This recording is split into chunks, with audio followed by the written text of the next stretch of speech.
homeschooling, especially parenting. So when we think about talents as such, uh, what are we talking about? What are these things? How do you figure them out? How do you discover them? Homeschooling, especially.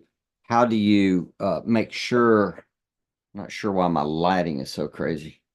How do you uh, figure out, make sure, and truly understand what's going on with talent? So, what I like to do is share with you four questions.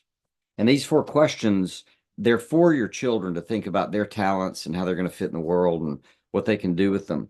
But when I say them, I think they're better for you to think of for yourself. In other words, you're the person who needs to apply this in your own thinking. Because if you'll do that, you're gonna understand it personally. It's not vicariously or indirectly or for them or something like that. You're going to really understand what this is about. You don't have to do that with everything, but on this, you've got talents too, or if you want to develop your talents, this could be a help. So there are four questions. I'm going to go through each one and explain it. And then as you have questions, Jody will join us and we'll tackle those maybe on this topic or not. So on discovering your child's talent and helping them think about it, it turns out pretty crucial because in life they're going to need to be employed or figure out where their contribution is or what they do or what they enjoy or all that stuff. And it's going to go along the lines of what we're talking about. So the word talent comes from the Bible, Matthew 25, where there are three individuals who were given a certain number of talents. So it was a large measurement of money. And depending on what they did, how they stewarded it, how they took care of it, they received consequences. So good and not so good. So the idea that was the word developed from is that specifically that thought that what we're looking at is something that you've been given and you're to optimize it as a good steward or owner of that talent. So that's the origin. Now, when we think about this, in my way of thinking, there are three things to look at to try to figure out a talent. It could be that you're naturally good at something, and that could be right. But bear in mind, and I'm going to get to this again, even Mozart had to learn the scale, right? So even if you're a genius, you still have to learn some things. So we don't want to overplay the idea of talent in the sense of, wow, you just naturally can do it and no one else can, or and how do you do it? It's magic. So we're not aiming at that. What we're looking at is three things under this question of what's my talent. So question number one, what's my talent? And under those questions, or under that particular question, there are three things I want to look at. One is affinity, the second is capacity, and the third is skill development. So I'd start with affinity. So affinity is a natural inclination or some kind of inclination to enjoy some activity. You know, some people have an affinity for running, or maybe for climbing, or maybe for math, or maybe for cooking, or maybe for you name it. So if they have an affinity, like mechanics, people a lot of times you can see it in kids that they're just fascinated with mechanical things and fixing mechanical things, different than some other kids. I was never one of the mechanical ones. I did like to know how it worked, but I didn't want to touch it. So affinity, this natural interest or inclination, this liking, probably is best understood with the word fun. Like, is it fun? And in all honesty, uh, this is a bit of a challenge, but that word really explains it because we also are explaining to our kids school doesn't have to be fun. So I'm not trying to deny that principle, but I'm saying in their talent, if they have an orientation for them in this affinity world, it's got to be fun. And it could be the outcome is fun, whatever they produce, like it's fun to have painted the painting, or it could be fun to paint, or fun to read, or fun, to problem solve mathematics or something. But don't underestimate watching your child or you around the level of what do I enjoy? What do, I have an affinity for? What do I like? Number two, capacity. That means you really have the potential or ability to pull it off. So, someone could like basketball and want to play in high school, college, NBA. But if they are like 5'4", um, and we could add to that, um, some other characteristics, but let's say, uncoordinated, whatever, but they're 5'4", it's going to be tricky to ever play basketball, maybe in high school, but unlikely. So pursuing that kind of thing, playing in the NFL at 5'4" almost won't happen unless you're some kind of weird fast running back. But what I'm getting at is when we can recognize we don't have a capacity for something, we won't want it. We'll want to direct ourselves to things we could do. And incapacity could be innate ability. We had some kids with more capacity for mathematics than others. They just had more of a knack for it. And the knack came with some affinity. Sometimes it doesn't. One of our kids, Forrest Librand, had a real knack for music. I remember his piano teacher was like, he's 1 in 100. And I said, what do you mean? He says, I can show it to him one time and he can play it. And it just struck her, but he had no interest in it. He had no affinity for it. Hey, I mean, he does like music and does like sound of words, and he writes youth novels and stuff like that. And so he's using that musical thing in a different way. So hold on to that. The third thing, affinity, the capacity, and then skill development. And technically, this is sort of the key because some of these talents may be skills we develop, sometimes innocently. We just grew up in a world and we were around something and we developed a particular skill. And it wasn't really born out of affinity or capacity, but in the course of time, once we developed it, we enjoyed it. It was meaningful to us. So skill development. Now, this is a bit important. For skill development in your child, and I'm going to reiterate this, you're wanting them to understand that it's a progressive thing. You don't start out good. Everything's hard before it's easy, but it's easy once you know how. That's the way we used to quote it to the kids. Everything's hard before it's easy, but it's easy once you know how. So in skill development, we're trying to get you somewhere. That's the game. We're getting you somewhere. And to do that, you've got to practice over and over. Hence why affinity or fun is going to be important. Do they like practice? Because if they don't, probably not going to develop the skill. But sometimes when you just practice, even if it's kind of forced and you don't love it, that adds to the game. And so when a skill is learned, it's going to be automatic. It's going to be 100% automatic. You're not going to have to think about it. You're not going to have to be in your head trying to remember what to do. You're just going to know how to do it. It's a thing. When you learn to juggle, they're not thinking about how do you do that and keep hands or whatever. They're just juggling. That's the idea. And so appreciate the fact that these things, skills can be added and it can play into your talent. I'll show you why in a moment. So first question, what's my talent? Those are things to start looking for, looking around.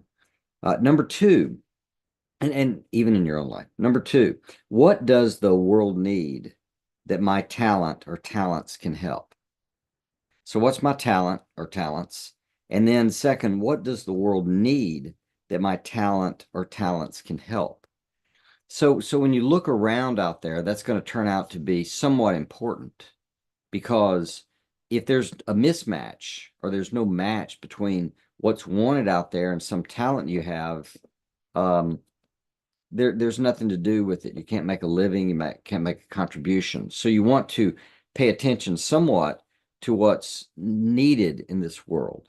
If it was something like you just have a affinity and a knack for I used to use the example of typewriters, still probably true because they went away, but then all the nostalgia stuff, I think all of our kids or 3 of them have owned typewriters, just I think to be hip. I don't know. I think they like to type on it. I quite like the word processor because I grew up on typewriters.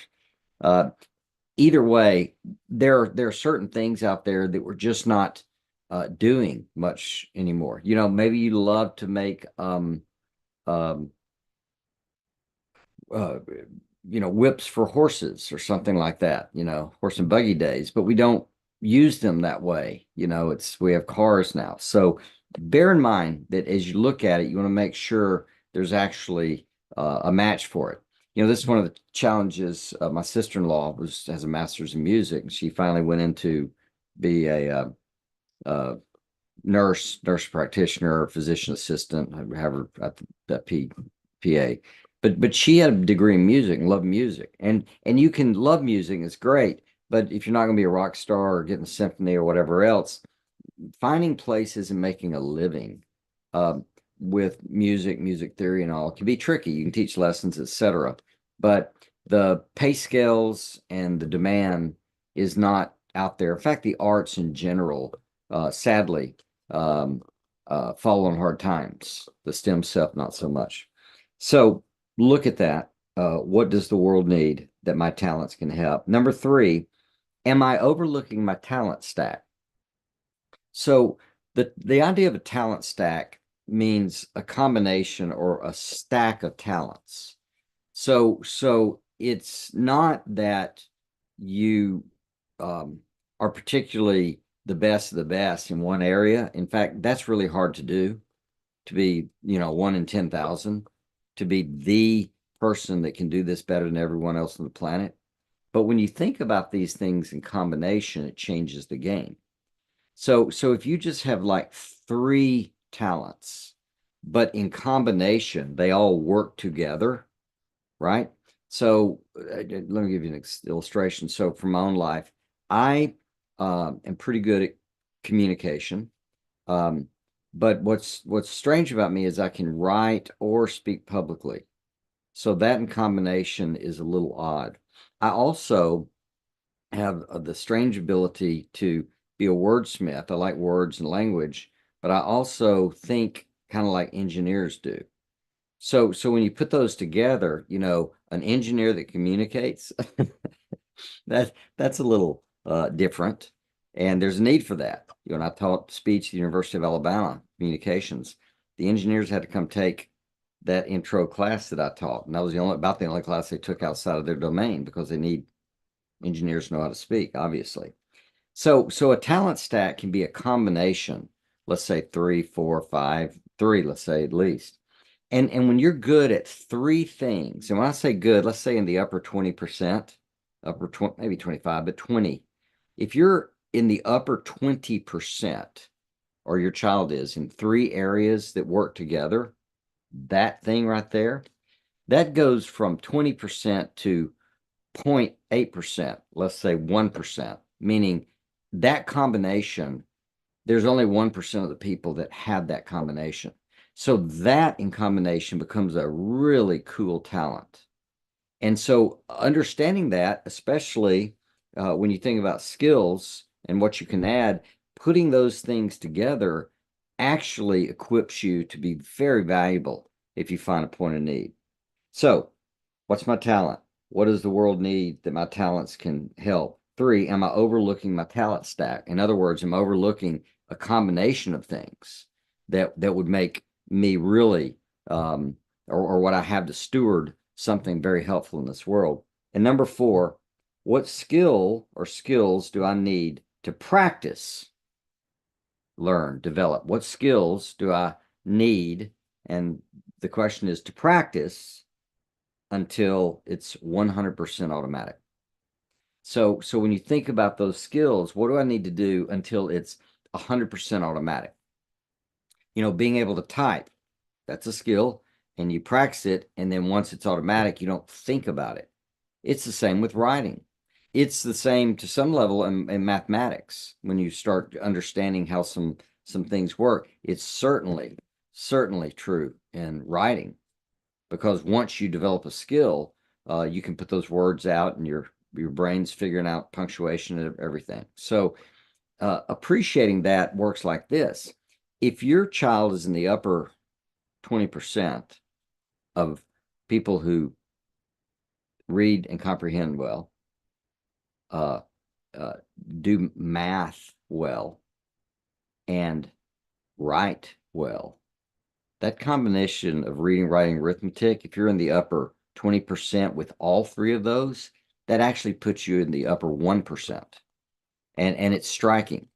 I have two sons that work in coding and such, but both of them gravitate towards leadership roles because they're such good communicators, because they have that in their talent stack. So I hope that stuff's helpful. That's the way to go. Figure out skills to add. You can do it yourself. You need to add a skill, add one. It just takes practice and with an eye towards it being automatic. That's when you've learned a skill, when it's automatic. Whew. Okay. So Jody's coming in and my mouse was misbehaving. And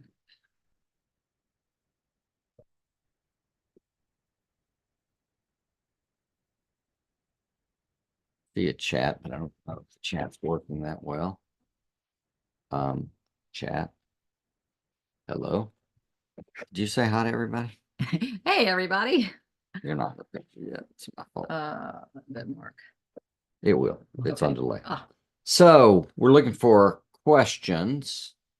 I may need to just open another tab for this one to get to that. I think that's the trick. Somehow Chrome is weird. Everything's weird. When you get down to it. So what kind of questions you have? That's exactly kind of what we're here for. And questions about the stuff I just said about talent stacking, etc.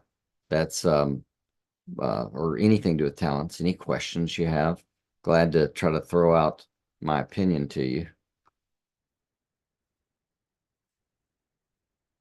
So I do see that I said something in chat. If you could, if it's working, someone else just say hello. That'd be a big help.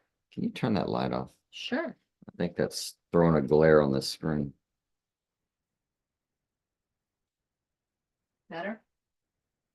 I have no idea, but we'll see. So talk to me about your week, life. Who have you worked with? What's going on? What the challenges out there? What are you concerned about? All homeschooling kids, anything. Oh, People would be interested in this sort of thing. well, goodness.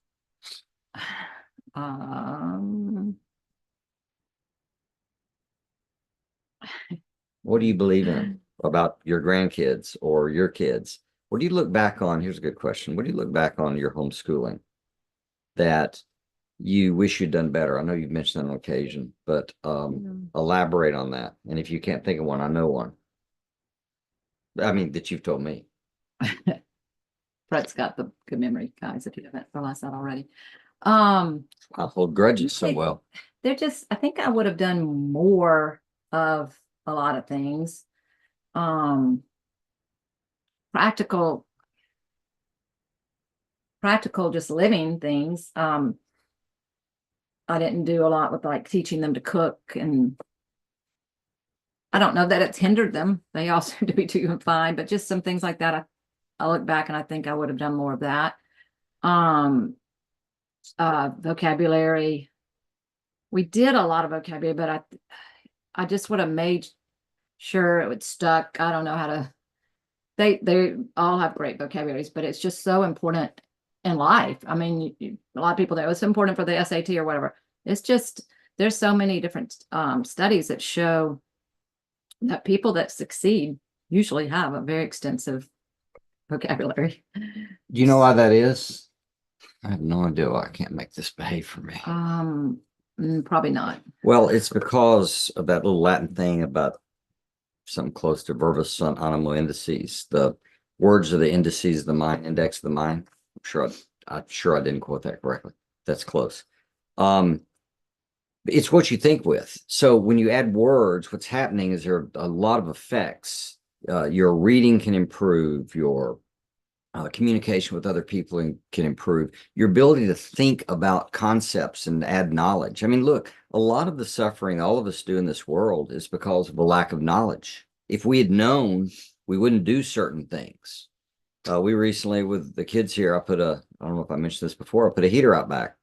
I got a new heater, propane. They're sitting outside, and um, it was it was a really strong heater, and it was 360 degrees, and it heated up so much it cracked a window adjacent to it.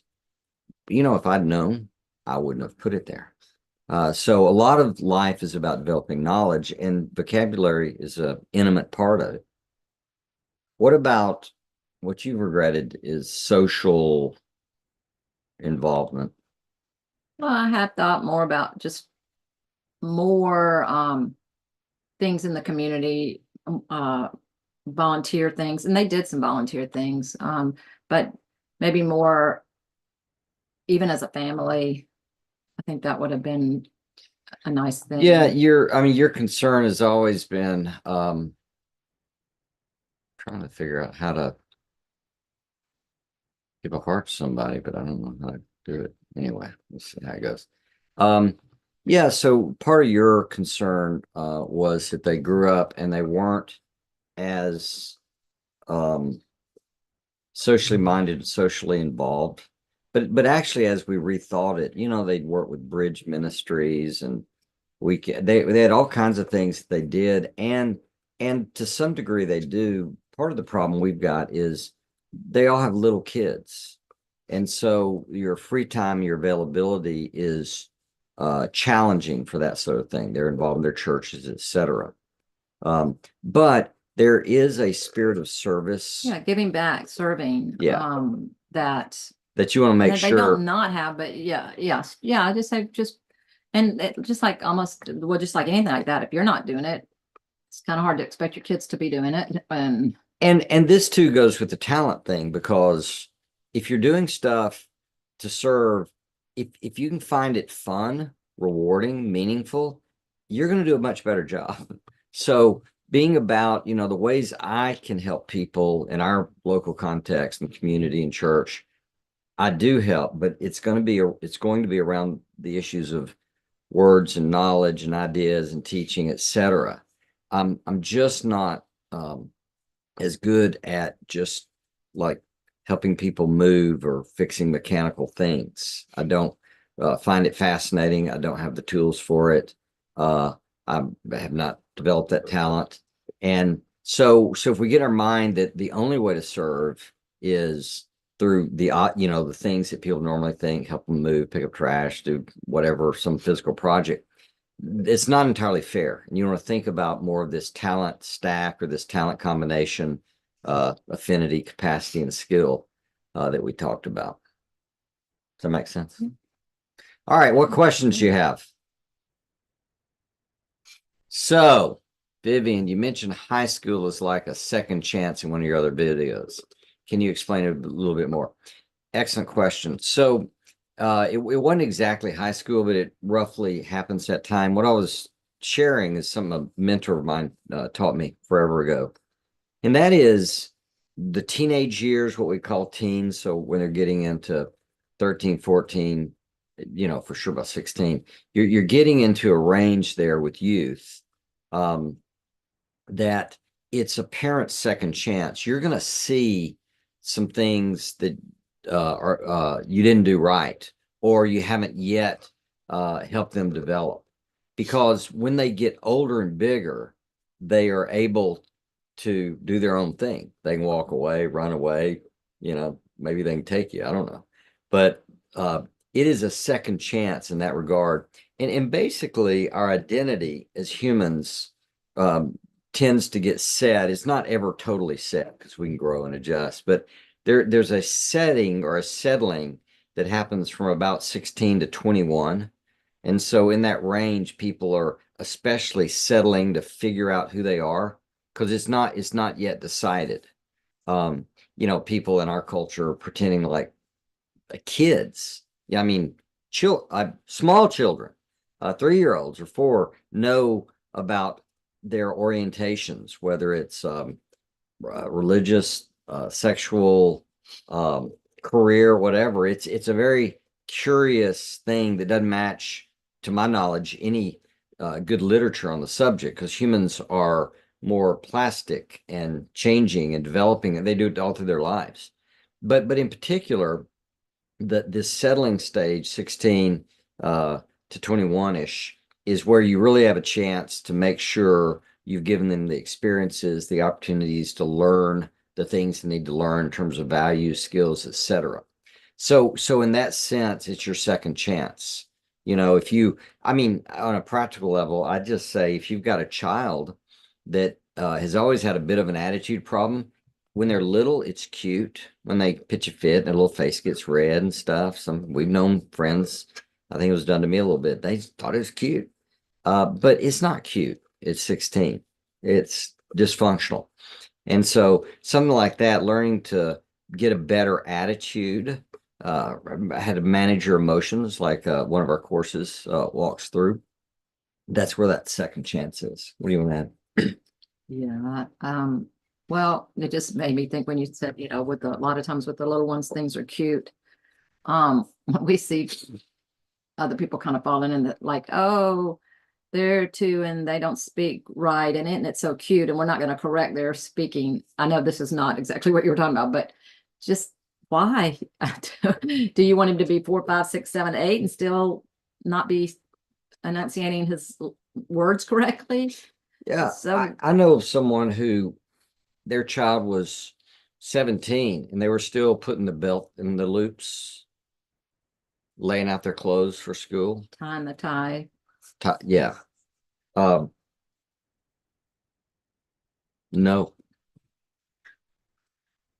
No.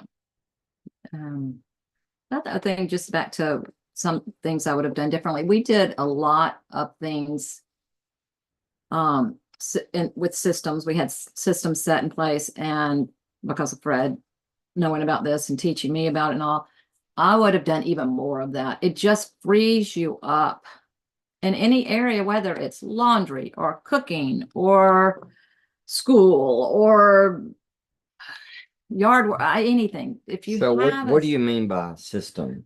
well, you're not having to make a decision. Okay, so it might be the system might be when you do this certain thing, how often, like we do laundry every 3 days or whatever it might be. But it's a set thing, so you're not having to that day go, should I do that or should I not do this, or and just to Or saying, oh, I forgot to do laundry. or I forgot to do, or oh, I didn't go to the grocery store, or and so if it's all kind of laid out, not. Well, look, it's by area, right? So, and it's when you need them. It's not for everything. We're not trying to create a factory. We're not robots. Right. But when you find, look, we have a process that we go through, just like a writing process. So you sit down, you start at this point, you're going to write a page every other line and about anything you want to. Well, we did it, or it got to be 3 pages. But you're going to write, and then you're going to review it. And then we got our kids, you're going to go out, I think they were in the garage, and read it aloud. And then you're going to hand it to dad or mom. And then we're going to give feedback the way we show how to do it. And that's what we did every day, over and over and over. And as a result, all these kids have exceptional writing skills. And they all do. Some of them are writers, but because they have a real affinity for it. But the ones who weren't writers, when they write, it's pretty good. It's quite good. It's excellent. So, yeah, that's the idea. So anything that you've got, and that's why we have that 30 minutes a day program, that anything you can put a process to, that this is how you do it. That's how recipes work. Once you learn a recipe, it's sort of automatic for you. You know it. You still look at the recipe, but you have a process. We do this, we do this, we do this. And if you'll do that, it takes decision making out, so you can just run the process. And that gives you more energy, because your energy is drained by the number of decisions that you make in a day. Yeah, I would have done even more of that. I Cool. guess I could keep saying I could do even more now. It didn't end just because our kids are gone. So Val says, when applying for college, what really mattered that you did that aided them in actually being accepted? you mentioned not volunteering much. Does community service weigh heavily on it? Yeah, and it's not, our kids did do a good bit of volunteering uh, work. They were, the boys were all Boy Scouts, so they had all kinds of things that way. They did a lot with their church. But as you say, with Brooks, there was more of a special project that was in play, and it can vary with the schools. So these schools, um, their standards and what they're looking for can vary. And as we're noticing out in the world and all the mess between confusion and DEI and anti-Semitic stuff and pro Palestine and male, female, and not and whatever. All this stuff that gets in there means, what's the trick to getting into this school? And by and large, in fact, there's a movement back to start admitting that testing, we have to test. It doesn't work. There's a recent article I just saw that they've tried to back away from it. Like back away from let's don't do the ACT and Yeah, SAT. that doesn't matter, but it And now does. they're saying, yeah, we so, really do need. So you do have ways you can measure if someone has the capacity to do the work at that kind of school. Now you can dumb the school down enough, but in general, our experience was having them with a good resume of a variety of activities they were involved in, being able to do a good job with their essay, obviously. But in particular, for us as homeschoolers, we just felt like we were stuck relying on the ACT, SAT in our context, SAT, and them doing well on it, because that would tend to override anything else, and it tends to prove that homeschooling is legit and works.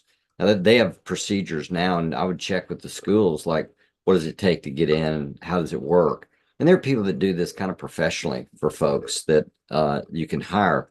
But in general, if you look at it, if they've got good grades, and of course you get to assign the grades, so they better have good grades. If they have good grades and they are actually they test well, and so that means maybe a lot of practice tests. But for example, us with the Robinson curriculum, by and large, we really had them in a position to test well. We neglected somehow some vocabulary with Brooks, so he didn't. I mean, he had a perfect math score, but his English it wasn't bad. It was very, very good, but it wasn't like perfection. And there's not a lot of time to when you're preparing to add vocabulary. Catch up on that. Yeah, vocabulary is a different kind of animal. So, you can brush up on math skills, etc. So being sure to prep and take a lot of those practice tests or maybe a course or something on how to test is crucial, because that's still going to be one of the keys that overrides for the school to know you can do the work. And that's what they want to know. But those activities, a well-roundedness is kind of important. So when they see that your teen's been involved in civic stuff or something, around people for getting into college, I think that would be important. Then there's also sometimes a place for you get in where you can and move up. Like Forrest got into UTSA. He got into the University of Texas, but it was done in a way through these satellite schools where if he went to UTSA and maintain a 3.2 or something, he could transfer to the University of Texas, which is what he did. So when you look into the game, there are ways to get maybe into the curriculum or the school that you want, but it may have a little more of an indirect route. I know that A&M does that you can go to Blinn. Is that right? And from there, and I have friends who just did that. Both of John Sanchez, both of those kids are and it's a little A&M. And there's different programs, but it's a well-roundedness. Of course, it's the academics. You're talking about college. Yeah, for college. If it's a trade school or something, go, but Right. For college, the academics, but also a well-roundedness, because they are filling out different things about their life in general. The college is interested in that. Is this person gonna I don't know what they look for, but it was important. We had heard from other people, it is important to have them list their activities and be volunteer, do some volunteer. Well, in the public schools, they have to do a certain number of set hours if you're in the honors program of volunteering. So what Val asked, though, specifically, you mentioned not volunteering much. Does community service weigh heavy on the application? So the way we learned it, and I think it's still true, it's not exact, it's community service, yes, but it's more, how are you uniquely contributing? What is a unique, special project that you were engaged with, something you really cared about? That tends to shine with these application processes. So if you really had a burden and help your community, I don't know what you could make up. Like I was watching you watch that show. Oh, a walk-in, you help walk-in clinics, let's say, have this show I was watching, came up with the idea of a walk-in medical clinic that could do diagnosis and all. It may have been an old movie or was in the UK. But if you had something, let's say there's you're burdened about animal rescue, and you actually started or got involved in a thing that took the game of animal rescue dynamics or issues or in the community and helped out in a specific way. If they see someone that got involved, that did that sort of thing, that had that kind of impact, that's the kind of thing they imagine tells them you've got an individual who initiate, who's unique, leadership skills, communication, who'll get it done. So that kind of thing is, something unique to the person that is their kind of thing. And it somewhat goes back to the talent affinity conversation at the beginning of this. You want to go back and review what I said in the first 15 minutes or so. That actually plays into it. So I think Val's asking a good, legit question there. Yeah. I mean, it could be some, we could sit here and brainstorm on some of those things, but it could be if your child's musical, they can play an instrument. Well, then they might turn that into a volunteer position for underprivileged kids that won't have, to teach them some of the basics of music or so many things. If you just kind of start thinking, okay, what's my kid like? What are they good at? And how they maybe can turn that into a project for them. Yeah. So Val goes on and says, I have a 17-year-old boy.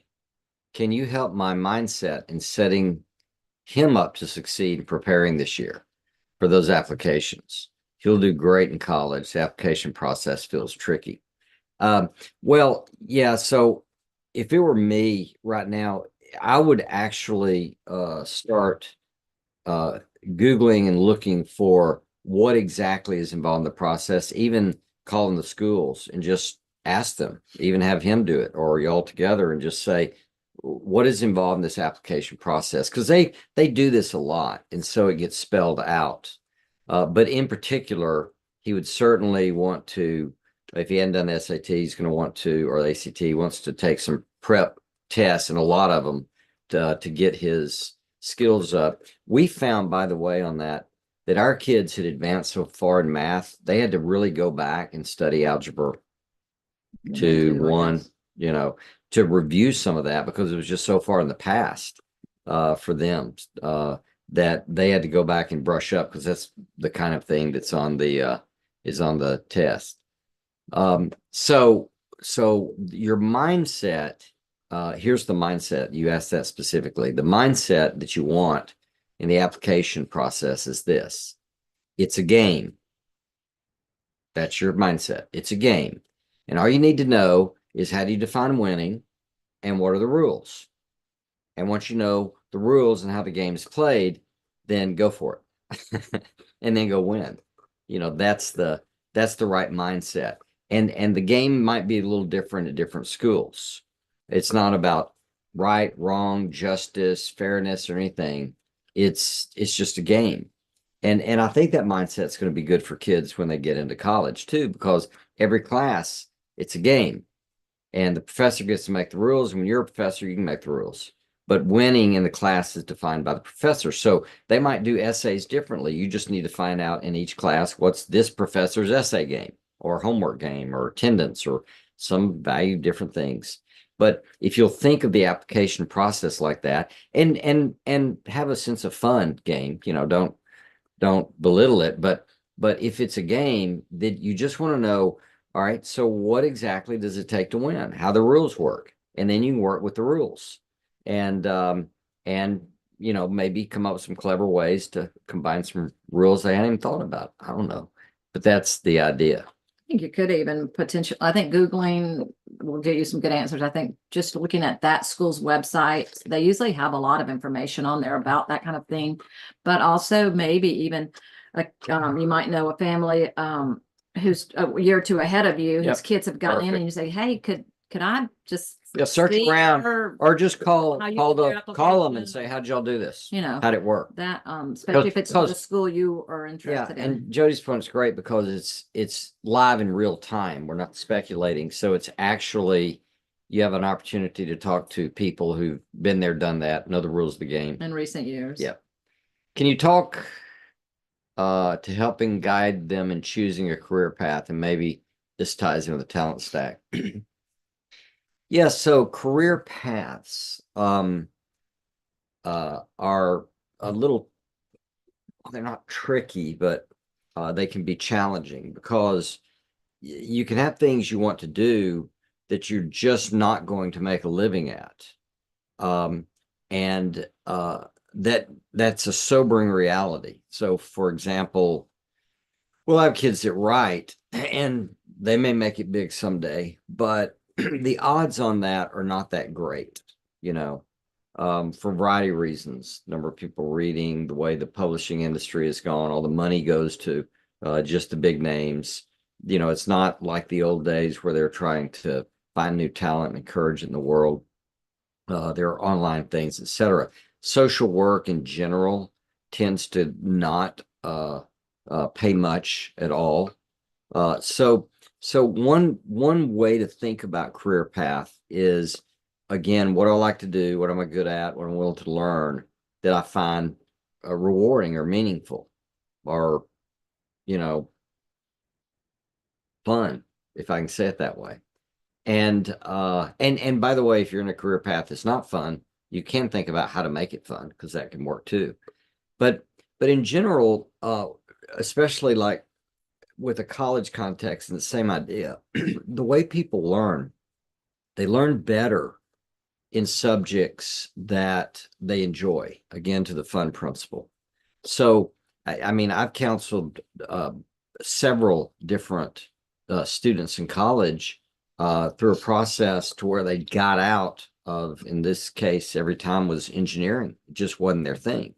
One shifted over to mathematics and accounting and is now in something he loves, gloriously loves. But it wasn't a match for him. And some of this is the taste and see problem. Well, my daughter-in-law is great at math, and she went and thought she wanted to be an actuary, and she went and worked for USAA and found out she was in a room all day that probably didn't have windows. And that is not her personality at all, which was great. It helped her figure out not that. She wound up teaching calculus, I think, at Christian schools for a while. Or not Christian, it was just high school, wasn't it? Yeah, it wasn't. Or Yeah. private school. Maybe it was private school. I do know that. Yeah. So I would say you start with what you do have some affinity for, or that you could learn to enjoy, because the goal, at least in the college realm, is to learn how to learn. That would be the thing. And so once you can learn how to learn, you can then teach yourself anything you need inside of a skill set, inside of a business. Sometimes you have to tolerate things on the way to what you want. So a lot of times you don't get to get in management. You may be good for management, but you have to start in other than management to get there. But with career path, I think it's a relationship between what kind of lifestyle do I want, what kind of income do I want to have, and what can I enjoy. And then it's a matter of searching and tasting and seeing. And when they're young, none of it's wasted. I worked construction for a couple of summers. I worked in a wallpaper distribution facility, worked in a McDonald's. I've worked, what are some of those other things? Worked for the student union, looking up phone numbers and setting up tables. All those experiences, though, taught me a variety of things. It's not where I landed. In fact, the construction work really motivated me to study better, as it were. So all those experiences can play into it. It's not like you've got to figure out your career forever. And this is kind of what I'd stress. Last time I looked at it, 80% of us are not in a career in 10 years that we actually studied for in college, those who went to college. So it's like, you don't know this path, you know, time and chance happen to us all. Some of us figure that out, maybe accountants, maybe engineers, maybe some people know what they want to be when they grow up. I'm still not entirely sure I'm there, but I am saying that just in the process of continuing to move, continuing to learn, continuing to pursue, what they have a knack for. What you don't want to do is let them get into something that they're going to fail at because they don't have the capacity, don't have the affinity, and don't want to develop the skills. That's just not wise. And who knows? I have a son that studies studio art. That was his degree. Pretty good at it. And now he's a programmer. And he learned that kind of on the sly. He had a knack for math too. Didn't take much math, didn't take it, but because of his other skills, and the art played into it, because what got him going is his design abilities. So his training and all with design and how things look then affect the kind of programming he does for the kind of user design, user experience stuff.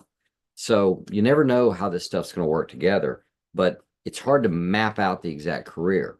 What you can do is map out what's next and see what you learn. And yeah, and then I just think about, I'm thinking about our children, but also their friends and all. I'm trying to think who actually, other than the people that like, they studied engineering and they are an engineer for a company.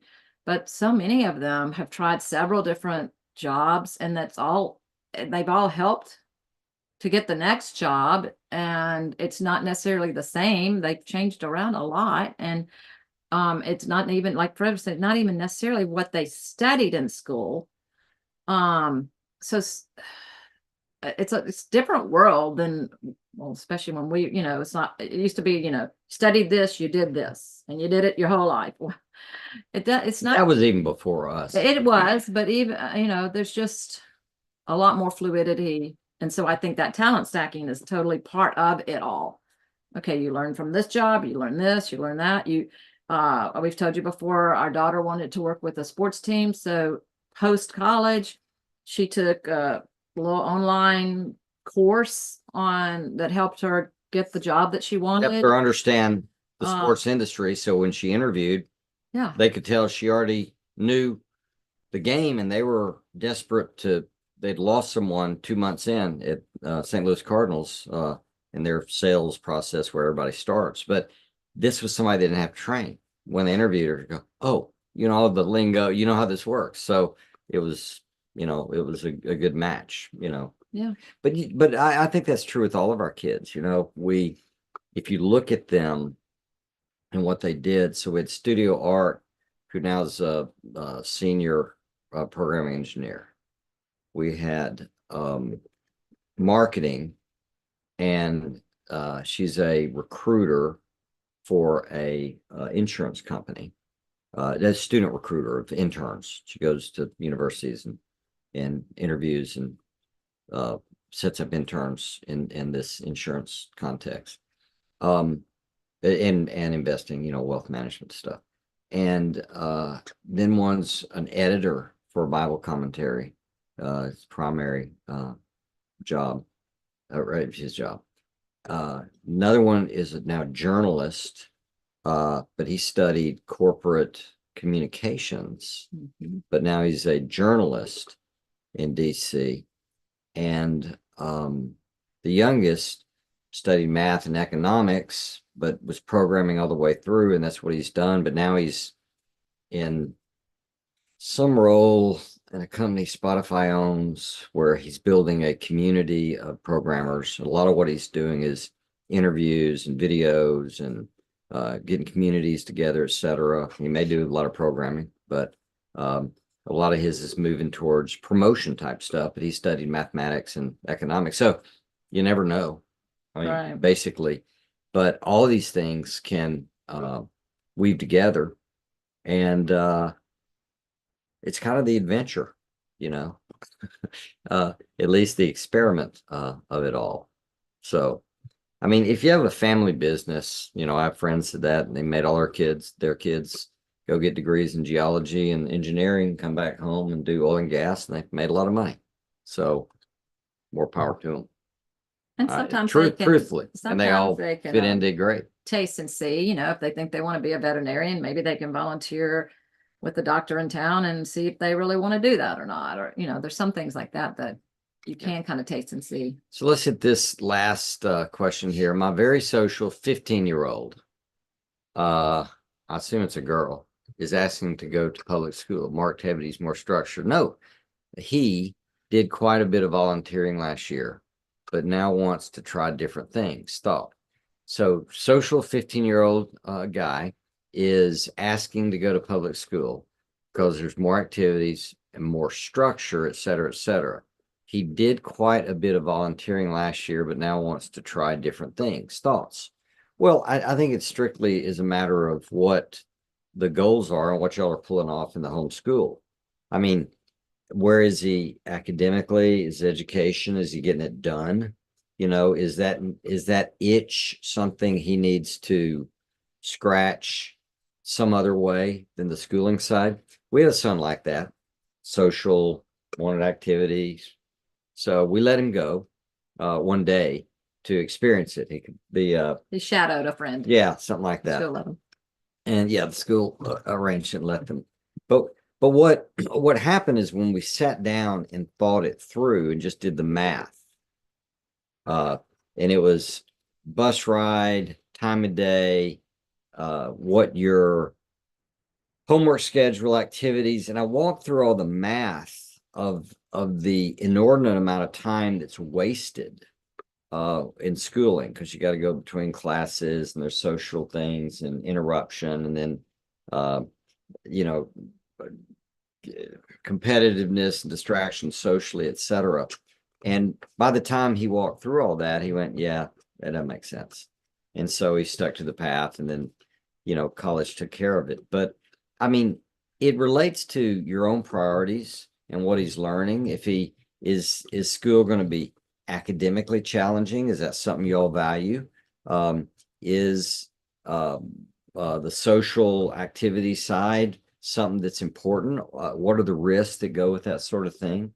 But it's a pretty individual decision. My conviction is I'm against any kind of education that doesn't work. So if even homeschoolers, if you're not doing it, I'm not saying you, but I'm saying if they're not doing homeschool, I'm not real happy about that. And we can measure that, how the kids are learning.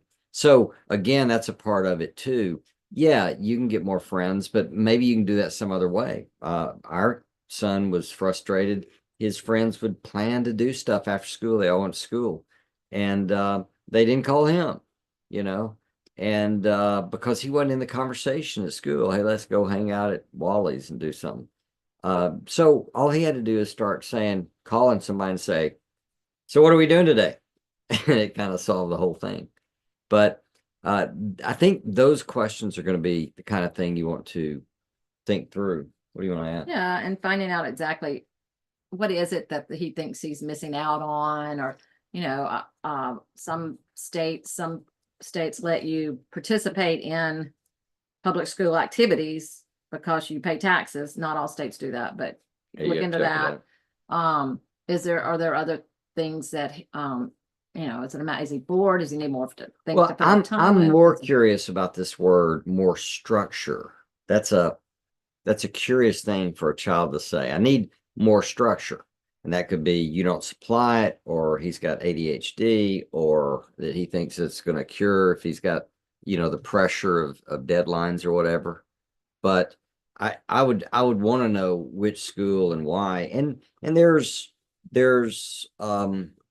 certainly good things that can happen from it, but there's some significant risk too with the kind of people they can associate with what goes on. There is a tendency, and I confess this, for some of these kids that are very extroverted, I was one, that they can get into an environment academically, and that sense of competition with other people really helps them uh, develop, and Awesome. it spurs their interests. So I don't want to downplay that, because some people, that competitive dynamic is a big deal, and is really a help to them in terms of developing. I mean, when the 4 minute mile was broken, he paced himself with other runners who'd run a 4 minute pace, and he'd have to keep up with them. So that competitiveness helped train him. So I don't want to underplay the nature of competitiveness and competency, but some kids do thrive when they get into a game academically, that it's not simply measured against uh, themselves, but it's measured broadly of what am I doing relative to this competition. Just like a sports team, people are going to thrive. There are a lot of people that lift a lot more weights because they play football than they would have otherwise. Does that make Yeah. sense? But I think there's also some things out there like some clubs, some like that And could, like that's debate true. club It or might, something that yeah, would you that might would be a competition might thing. totally Right? solve that in another way than school proper. So I dig and find out what really is behind it. And by the way, you may want to ask why. So structure, why gives an answer. And then you repeat the answer and say, why that? And then why that? Do that a few times, and you usually can get under to something What the child's a bit more telling about what's really going on. Yeah. Right. So, all right, loads of fun. We're glad you're here. Hope this was helpful. Appreciate comment, sharing, anything you want to do. But we'll see you next week.